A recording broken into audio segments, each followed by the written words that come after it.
안녕하세요, 여러분. 두점크 뉴스의 오늘은 스포츠 뉴스 소식입니다. 저 이러니까 뉴스 아나운서 같나요? 사실 저 유튜브 시작하고 나서 댓글에 목소리 좋다는 댓글들이 많아서 정말 기분이 좋습니다. 그러면 바로 소식 전해드릴게요. 사실 오현규 선수를 아시는 분도 있으시고 모르시는 분도 많으실 것 같습니다. 그런데 이 선수 정말 특별합니다. 왜냐고요? 이 선수가 지금 터키에서 뭘 하고 있는지 아시면요, 소름이 좀 돋으실 겁니다. 진짜로요. 123년입니다, 여러분. 123년. 베식타스라는 구단이 1903년에 창단됐거든요. 그러니까 123년 동안 이 구단에서 뛰었던 수많은 전설적인 선수들, 유럽 각지에서 온 스타 플레이어들, 월드컵 영웅들, 그 누구도 해내지 못한 기록을 한국인 청년이 깨버렸습니다. 이적하자마자 첫 3경기 연속골, 단 한 명도 없었대요. 123년 동안. 근데 더 미친 건요? 골의 퀄리티입니다. 그냥 빈 골대에 밀어넣은 거 아닙니다. 첫 골은 오버헤드킥이에요. 바이시클 킥. 공중에 몸을 날려서 넣은 겁니다. 데뷔전이에요, 이게. 새 팀 와서 처음 뛰는 경기에서 오버헤드킥을 때려 넣은 거예요. 보통 데뷔전이면 긴장되잖아요. 새로운 동료들, 새로운 리그, 수만 명의 관중. 근데 이 선수는 하늘로 뛰어올라서 발등으로 공을 때려서 넣었어요.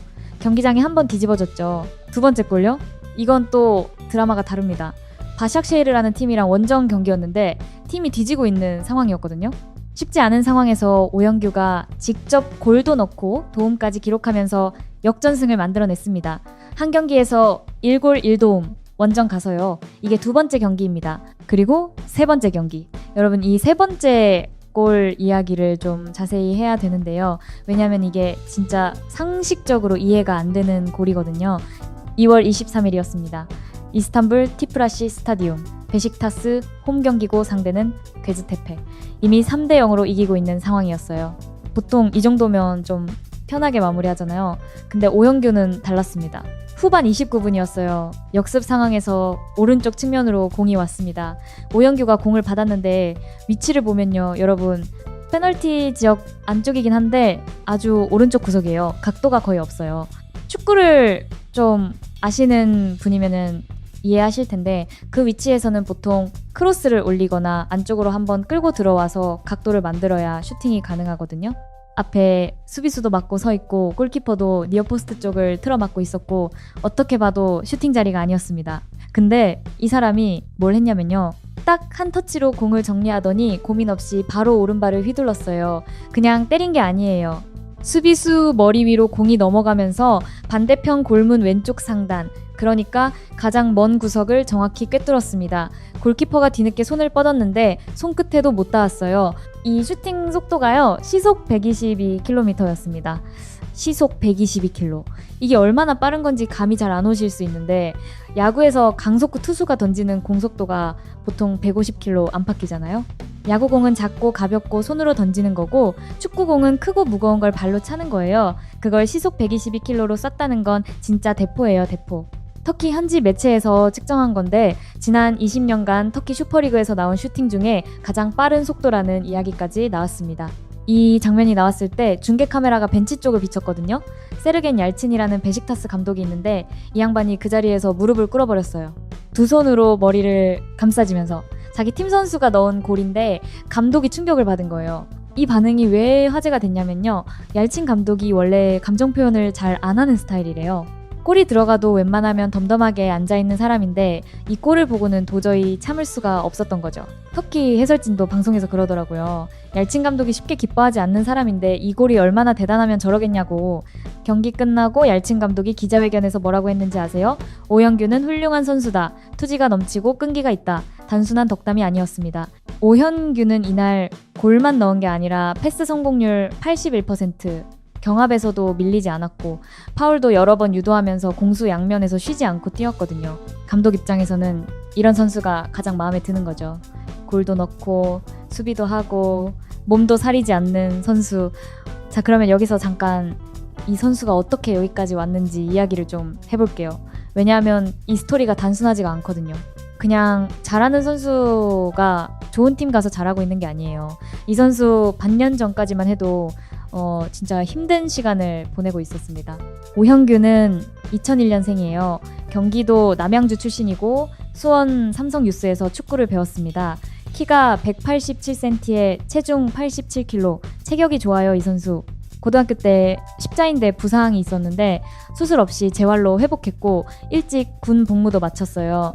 상무에서 뛰었는데 거기서 조규성 선수랑 친해졌다고 합니다. 나중에 이 이야기도 할게요. 아무튼 수원에서 프로 데뷔를 하고 2022 시즌에 14골을 터뜨리면서 주목을 받았어요. 특히 시즌 마지막 승강 플레이오프에서 버저비터 결승골을 넣어서 팀의 강등을 막아냈는데 이게 정말 극적이었습니다. 이 활약을 바탕으로 2023년에 스코틀랜드 명문 셀틱으로 이적하게 돼요. 셀틱에서도 나쁘지 않았어요. 2시즌 동안 리그 우승, 컵대회 우승을 경험했고 개인적으로도 12골을 기록했습니다. 재미있는 에피소드가 있는데요. 오현규가 셀틱 갈 때 손흥민 선수가 직접 셀틱 골키퍼 조 하트한테 연락해서 우리 현규 좀 잘 챙겨달라고 부탁했대요. 그래서 오현규가 조 하트를 하트형이라고 부른다고 합니다. 셀틱에서 잘 뛰다가 2024년에 벨기에 리그 세크로 이적합니다. 여기서도 괜찮았어요. 시즌 10골 3도움을 기록하면서 슈투트가르트가 러브콜을 보냈습니다. 독일 분데스리가 슈투트가르트, 유럽 5대 리그잖아요. 드디어 빅리그로 가는 건가 싶었는데 메디컬 테스트에서 걸렸습니다. 과거 부상 이력이 문제가 됐어요. 이적이 완전히 무산돼 버린 거예요. 이거 선수 입장에서 얼마나 충격이겠어요. 빅리그 가는 꿈이 눈앞에서 날아간 거잖아요. 뼈아픈 좌절이었죠. 그래도 오영규는 다시 에크로 돌아가서 묵묵히 뛰기 시작했어요. 근데 이번엔 또 다른 복병이 기다리고 있었습니다. 감독이 바뀐 거예요. 원래 오현규를 중용하던 감독이 경질되고 새 감독이 왔는데 이 새 감독이 오현규를 전력 구상에서 빼버렸어요. 갑자기 출전 기회가 사라진 겁니다. 벤치에만 앉아 있어야 하는 상황. 선수한테 이게 얼마나 답답하겠습니까? 특히 2026 북중미 월드컵이 코앞으로 다가온 상황이었거든요. 오현규는 2022 카타르 월드컵 때 예비 선수로 갔었어요. 그때는 어렸으니까 그럴 수 있다고 치더라도 이번에는 당당히 주전으로 뛰고 싶은 마음이 컸을 겁니다. 근데 소속팀에서 경기를 못 뛰면은 대표팀 발탁도 어려워지잖아요. 시간이 없었어요. 결국 올해 겨울 이적 시장에서 새 팀을 찾아 나섰습니다. 잉글랜드 프리미어리그의 여러 팀들, 풀럼이라던가 리즈 유나이티드, 크리스탈 팰리스 같은 곳에서 관심을 보였다고 해요. 유럽 5대 리그 팀들이니까 당연히 솔깃했을 수도 있는데 결국 오현규가 선택한 곳은 터키 베식타스였습니다. 왜 터키를 골랐을까? 좀 의아하실 수도 있어요. 5대 리그가 아니니까. 근데 오현규는 냉정하게 판단한 것 같아요. 지금 당장 뛸 수 있는 팀이 필요했던 거죠. 정규 출전이 보장되고 공격수로서 자기를 중심에 놓고 써줄 팀. 월드컵 넉 달 전에 벤치에 앉아있는 건 사치가 아니라 재앙이잖아요. 그래서 베식타스를 택한 거예요. 그리고 그 선택이 결과적으로 얼마나 정확했는지를 3경기 만에 증명해버린 겁니다. 자, 다시 경기 이야기로 돌아올게요. 3번째 경기 괴즈테페전 이후 터키 현지 반응이 정말 장난이 아닙니다. 경기 끝나고 경기장 밖에서 팬들 인터뷰한 거 보면요. 한 팬이 이러는 거예요. 오현규 골 어땠어? 하니까 무아잠 정말 맛있는 골이었어. 그러면서 아래 관중석으로 뛰어내릴 뻔했다고 하더라고요. 또 다른 팬은 솔직히 새 선수들이 이렇게까지 잘할 줄 몰랐다. 진짜 좋다. 더 좋아졌으면 좋겠다고 했고요. 어떤 팬들은 방송에서 오 하면서 감탄사를 연발하더라고요. 성이 마침 오잖아요. 그래서 오 이렇게 외치면서 세리머니처럼 만든 거예요. 이게 자연스럽게 일종의 응원구가 되어가고 있는 분위기더라고요. 재밌는 것도 하나 있어요. 오현규 선수 이름 때문에 터키에서 작은 난리가 났습니다. 성인 어는 감탄사랑 같으니까 쉬운데 이름인 현규를 발음하는 게 터키 사람들한테 너무 어렵대요. 해설자도 팬도 다들 발음에서 헤매고 있어요. 그래서 한국어를 아는 터키 사람들이 SNS에 직접 발음 교정 영상을 올려주고 있다고 합니다. 어떤 사람은 아예 터키식 별명을 하나 만들어주자는 이야기도 나오고 있다는데 솔직히 이 정도면 꽤 사랑받고 있는 거죠. 그리고 팬들이 오현규한테 붙여준 별명이 하나 있어요. 캡틴 츠바사. 일본 축구 만화 아시죠? 그 주인공 오우조라 츠바사. 시속 122km짜리 슈팅을 보고 이건 만화에서나 나오는 거 아니냐면서 츠바사라고 부르기 시작한 거예요. 터키에서 그 만화가 인기가 많거든요. 실제로 터키 해설진도 방송에서 츠바사 비유도 나올 만하다 닮았다고 했습니다. 근데 더 의미 있는 건 레전드의 평가예요. 일란 만스즈라는 선수를 아시나요? 2000년대 터키 국가대표이자 베식타스에서 전설적인 공격수로 이름을 남긴 분인데 이분이 직접 나서서 오영규의 세 번째 골을 자기 전성기 시절 득점이랑 비교하면서 나보다 훨씬 낫다고 말했어요. 베식타스 레전드가 현역 선수한테 이런 말을 하는 건 정말 이례적인 거거든요. 팬들한테는 이 한마디가 단순한 칭찬이 아니라 이 선수는 우리 역사에 이름을 남길 수 있는 선수다라는 보증수표 같은 거였던 거죠. 또 터키 해설진 중에 한 분이 오현규의 골을 보고 뭐라고 했냐면요.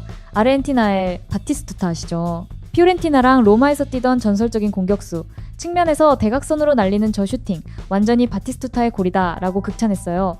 시속 120km 넘는 슈팅이 골문 구석에 꽂히는 장면을 보면서 바티스투타를 떠올린 거죠. 한국에서도 반응이 재밌었는데요. 골 장면에서 오현규가 슈팅하기 전에 디딤발로 버티고 있는 왼쪽 허벅지가 화면에 잡혔거든요. 이걸 보고 팬들 사이에서 차범근 선배님의 황금 허벅지를 떠올리게 한다는 반응이 나왔어요. 그만큼 하체 근육이 탄탄하다는 거고 저 정도 파워의 슈팅이 나올 수 있는 원동력이라는 분석이었습니다. 자, 그러면 이쯤에서 하나 짚어야 할 이야기가 있습니다. 터키 축구에서 한국인 선수가 뛴 게 이번이 처음이 아니거든요. 2021년에 페네르바체에서 뛰었던 김민재 선수 기억하시죠? 김민재가 페네르바체에서 세계 최고 수비수 중 한 명으로 발돋움했잖아요. 그게 5년 전이에요. 그리고 5년 만에 오영규가 터키 리그에 한국인 선수로 돌아온 건데 재밌는 건 뭐냐면 김민재는 페네르바체, 오영규는 베식타스예요. 이 두 팀이 이스탄불, 같은 도시의 라이벌 구단이거든요. 한국 선수들이 이스탄불의 양대 명문을 번갈아 점령하고 있는 상황이 된 거죠. 참고로 오현규는 베식타스 123년 역사상 첫 번째 한국인 선수입니다. 첫 한국인 선수가 와서 첫 3경기에 연속골까지 넣었으니 구단 입장에서도 팬 입장에서도 완전히 빠져들 수밖에 없는 거예요.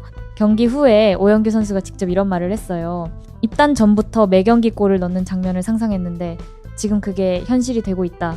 그리고 월드컵 전에 최대한 많은 골을 넣겠다는 각오도 밝혔습니다. 이 마지막 말이 중요한 게요. 2026 북중미 월드컵이 이제 넉 달밖에 안 남았거든요.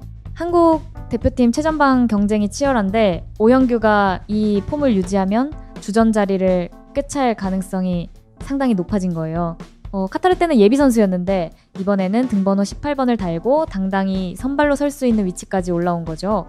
그런데 여기서 좀 씁쓸한 소식이 하나 있습니다. 같은 날, 그러니까 2월 23일에요. 오영규가 터키에서 역사를 쓰고 있는 바로 그 시간에 대표팀 최전방에서 오영규와 경쟁하고 있는 조규성 선수한테 안 좋은 일이 생겼습니다. 조규성은 지금 덴마크 미트 윌란에서 뛰고 있는데요. 이날 실케보르와의 원정 경기에서 교체로 들어갔어요. 그런데 투입된 지 겨우 16분 만에 상대 수비수와 경합하다가 무릎을 다쳤습니다. 통증을 호소하면서 결국 다시 벤치로 돌아갔고요. 이게 왜 심각하냐면 조규성은 원래 무릎 수술 합병증으로 1년 8개월이나 대표팀을 떠나 있었던 선수거든요. 겨우 지난해 11월에 복귀했는데 또 무릎이 문제가 된 거예요. 미트윌란 감독도 과거 무릎 부상 이후 인조잔디에서 뛸 때 어려움을 겪는 것 같다고 걱정 섞인 말을 했습니다. 조규성은 다음 달에 대표팀이 코트디부아르, 오스트리아와 친선 경기를 앞두고 있는데 합류 자체가 불투명해진 상황이에요. 월드컵을 앞두고 같은 포지션의 두 선수에게 이렇게 극과 극의 소식이 동시에 나온 거죠. 사실 조규성과 오형규 이 두 선수 사이에는 인연이 있어요. 둘 다 군 복무 시절 상무에서 만나서 아주 친해졌다고 합니다. 조규성이 선임이고 오형규가 후임인데 축구도 같이 하고 사적으로도 가까운 사이래요. 그러니까 오영규 입장에서도 조규성의 부상 소식이 마냥 기쁠 수만은 없었을 거예요. 경쟁자이기 전에 동료이자 친구니까요. 여러분 솔직히 한국 축구 팬으로서 가장 좋은 건 둘 다 건강하게 폼을 끌어올려서 월드컵 때 같이 뛰는 거 아니겠습니까? 조규성 선수도 빠른 쾌유를 빕니다. 진심으로. 자, 다시 오현규 이야기로 돌아올게요. 마무리를 해야 하니까요. 기사 제목이 오현규 골골골 조규성 골골이었어요. 같은 골이라는 글자인데 오현규한테는 세 경기 연속 득점을 의미하고 조규성한테는 무릎이 골골거린다는 뜻이었던 거죠. 같은 날, 같은 포지션, 정반대의 하루. 축구라는 스포츠가 그리고 선수 인생이라는 게 참 극적이다 싶습니다. 오현규는 불과 몇 달 전만 해도 소속팀에서 밀려나 있던 선수였어요. 빅리그 이적이 무산되는 좌절도 겪었고 새 감독한테 외면도 근데 그 상황에서 포기하지 않고 새 도전을 택했고 그 선택의 결과가 지금 이 폭발적인 활약으로 나타나고 있는 겁니다. 겨우 18일 만에 이스탄불을 자기 무대로 만들어버린 거예요. 앞으로가 더 기대됩니다. 솔직히 터키 팬들도 다음 골은 또 어떤 골을 넣을 거냐고 난리거든요. 오버헤드킥, 역전골, 대포알, 중거리 슛 세 골이 다 종류가 달랐으니까요. 다음엔 헤딩골일 수도 있고 아니면 빈 골대 앞에서 가볍게 밀어넣는 수도 있고 어떤 형태든 4경기 연속골에 도전하는 다음 경기가 정말 기대되지 않을 수 없습니다. 그리고 가장 큰 무대 2026 북중미 월드컵 넉 달 뒤에 열려요. 오영규는 이 폼을 끌고 가서 태극마크를 달고 세계 무대에 서겠다는 꿈을 밝혔습니다. 24살 청년의 봄은 이스탄불에서 이제 막 시작되고 있습니다. 네, 오늘은 여기까지입니다, 여러분. 오영규 선수의 앞으로 행보도 계속 전해드릴게요. 혹시 오영규 선수 관련해서 더 알고 싶은 부분이 있으시면 댓글로 남겨주시고요. 영상이 도움이 되셨다면 구독과 좋아요 부탁드립니다. 그러면 두점크 뉴스 다음 소식에서 뵙겠습니다. 감사합니다.